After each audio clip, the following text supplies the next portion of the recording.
Good morning, YouTube. I thought I'd give a quick update for June 4th. As you can see, we put stuff in the garden.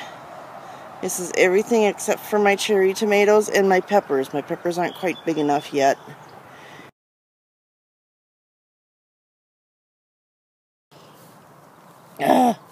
But the cherry tomatoes will be going inside of my hanging baskets. At least that's my plan for most of them. Some of these turned out really well. Some of them you can tell they're really stressed. These are my cabbages. In this first row, most of this first row is cabbages. My son, however, who was in charge of putting them out, wasn't paying attention and accidentally put broccoli in here as well. So, it'll be interesting to see what comes up. But, at least this time, I got all my tomatoes down the row. These are mostly my aromas. Some of these we separated. Some of them we kept in the clumps that they were at to see how they'll do.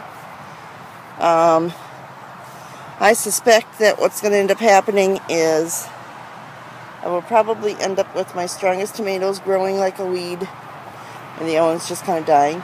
As you can see, we got plenty of empty holes. We're adding in more stuff.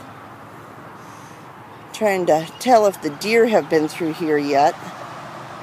We had a deer down here yesterday giving us a look of what are you doing in our garden.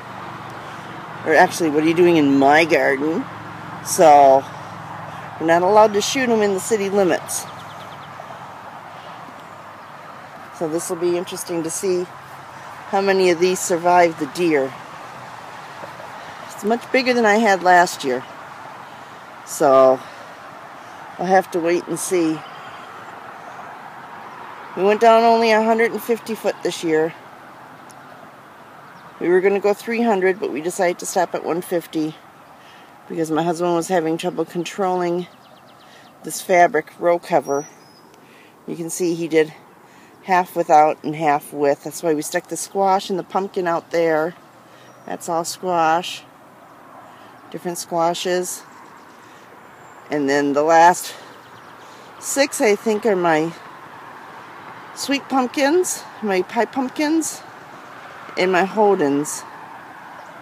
So, no, I take that back. That'd be my last 8 or 10 are my pie pumpkins and my Hodens.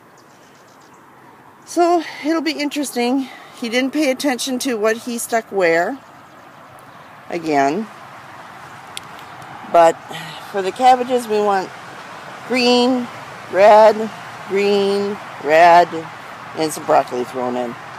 That's about as best as I could do as far as figuring out what's what. So, that's just a matter of seeing what comes up and keeping it weeded, hopefully.